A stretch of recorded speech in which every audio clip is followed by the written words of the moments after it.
जिसके हृदय में आत्मबोध की भावना, मुमुक्षुता जागृत होती है, उसके हृदय में 4 बहुत दृढ़ साधन होते हैं। लोक परलोक के भोगों से वैराग्य, बहुत कठिन बात है, बहुत कठिन। मृत्युलोक के भोगों से ही वैराग्य होना, आप देख लो क्या स्थिति है। अगर लोक परलोक के भोगों से वैराग्य नहीं तो ज्ञान की बातें बघार सकता है, ज्ञानी नहीं हो सकता, ब्रह्मबोध नहीं हो सकता।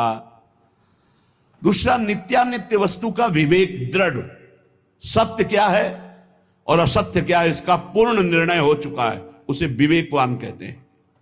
तीसरा, शम दम उपरति, तितिक्षा, श्रद्धा, समाधान, ये 6 संपत्ति।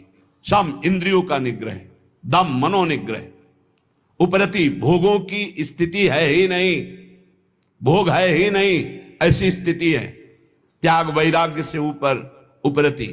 तितिक्षा महान सहनशील, श्रद्धा गुरु और संत वाक्य शास्त्र वाक्य यथावत बिल्कुल ज्यों का त्यों मानना, समाधान चित्त अपने लक्ष्य पर स्थित हो चुका है। और चौथा, मुमुक्षता, घोर मुमुक्षता, कैसे ब्रह्मबोध हो, भारी व्याकुलता। ये 4 साधन चतुष्टय जब होते तब ज्ञान की प्राप्ति होती है। और प्रेम इससे ऊपर की बात है। इंद्रियों का दमन, द्वंद्वों का सहन करना, मान अपमान लाभ हानि दुख सुख, भोगों में उपरति, अटल श्रद्धा, संदेह रहित मन की स्थिति, ये शांत रस में पाई जाती। जो ब्रह्माकार वृत्ति की बात कहेगी हमारे यहां, वो भाव देश में शांत रस में है। इस शांत रस से दास्यरति बहुत सरस हो गई, उसके एक एक इंद्री मन सब प्रभु की दासता के भाव में हो गए।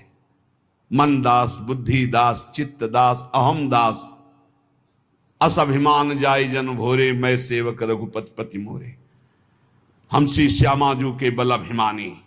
ये दासत्व मूल सबके अंदर रहता है, हर भाव में दासत्व रहता है। सबकी दासता, इंद्रियों की गुलामी, मन की गुलामी, काम की गुलामी, क्रोध की गुलामी, ये तो शांत रस में ही छूट जाती है। समझिए कौन से रस में हो, शांत रस में ये सब छूट जाती। दास्य भाव तो और आगे की बात। जिसने हृदय से भगवान के दासत्व को स्वीकार कर लिया, उसकी पहचान है वो लोक लोकांतर के किसी भोग, किसी पद, किसी सिद्धि का दास नहीं हो सकता। जब ये भाव प्रगाढ़ उत्कृष्टतर होता है तब उसके हृदय में सख्य भाव और गाढ़ वात्सल्य और महामाधुर श्रृंगार रस, गोपी भाव और फिर सहचरी भाव। इसलिए इस भाव तक पहुंचना साधना के बल पर असंभव है। भगवत रसिक जी कहते हैं कि ये ललिता सखी उपासना है सिंहिन को छेर, है सिंहिन को छेर, रुके कुंदन के बासन, कह बच्चा के पेट और घट करे विनाशन। और घट करे विनाशन, यही जो आप देख रहे हो, यही घट करे विनाशन। बुद्धि काम नहीं करती। या तो बच्चा किसी रसिक महापुरुष का बन चुका है या ललिता विशाखादि की पात्रता प्राप्त कर ली, असंभव, तब वो इसे देहाती भाषा में कहें तो बिना वृंदावन की रज का सेवन किए, रसिकों का संग किए, किसी की सामर्थ्य नहीं है राधा किशोरी को जानना या राधा प्रेम को जानना। ये वृंदावन है, ये वृंदावनेश्वरी का निज महल है, ये महाप्रेम है। यहां उद्धव जैसे ज्ञानी आए थे समझाने तो धूल धूसरित हो गया ज्ञान गोपी भाव को देख करके। आगे की तो बहुत बड़ी बात है। ये महामाधुर्य रस ये सहज कृपा से प्राप्त होता है। ये अपने लोग जो आए हैं ये साधन बल से आए हुए नहीं हैं, अपने लोग कृपा बल से आए हुए हैं। न जाने कौन से गुण पर दया निधि रीझ जाते। हमें तो लगता है हमारे अवगुणों से रीझ गए। अरे इसका निस्तार कभी नहीं हो सकता। इसलिए रीझ करके उन्होंने कृपा करके लाडली जी ने खींच लिया। गुण तो कोई है ही नहीं जिन गुणों से वो रीझ जाएं। जिन गुणों से मेरी लाडली लाल जुगल जोरी रीझती, वो गुण तो अपने में एक भी नहीं दिखाई देते अपने लोगों में। जो वर्णन है त्याग उपरति, जो वर्णन है सुसुख वांछा का त्याग, ये तो असंभव है। तो फिर हुआ कैसे? बोले कहो कृपा ते कहा न होई। कृपा हो गई, कृपा से बात समझ में आ गई। ये कृपा से समझ में आती है, ये तर्क विवाद विद्वता से समझ में नहीं आती। सबसे पहली कृपा स्फुरित होती है उपासक के हृदय में, उसके अंदर एक लगन लगती है मधुर स्मरण की। पकड़ो, ये अखंड स्मृति को तोड़ न पावे, ये विशिष्ट कृपा पात्र उपासक के अंदर राधा राधा राधा, ये अखंड स्मृति।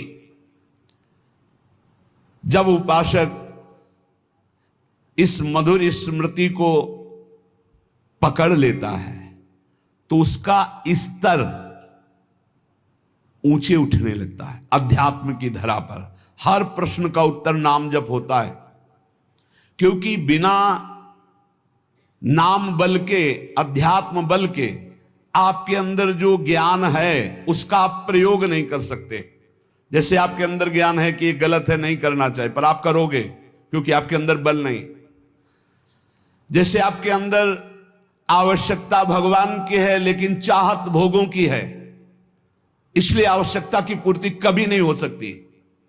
अगर चाहत मिटा दी जाए तो आवश्यकता तत्काल पूर्ण हो जाएगी। चाहत मिटाना ये ज्ञान बल से होता है। ये ज्ञान बल अध्यात्म बल है। अध्यात्म बल श्री हरिवंश नाम बल लहो, अपने मन भाई सब कहो, रहो शरण हरिवंश की। नाम बल हमारे बल श्री वृंदावन रानी, इनका नाम राधा राधा राधा। जो प्रेम मार्ग का पथिक होता है वो किसी भी बंधन से मुक्त होने की प्रार्थना नहीं करता। मेरे ये दोष मिट जाए, मेरे द्वंद्व मिट जाए, मेरा ये दुख मिट जाए, नहीं प्यारे। यदि दोष दुख द्वंद्व देखकर मुस्कुराते हो तो सदैव हमारे पास रहें और आप मुस्कुराते रहो। बस ये चाहो ना सुगति सुमति संपत्ति कछु रिद्धि सिद्धि विपुल बढ़ाई, हेतु रहित अनुराग राम पद बढ़ो अनुदिन।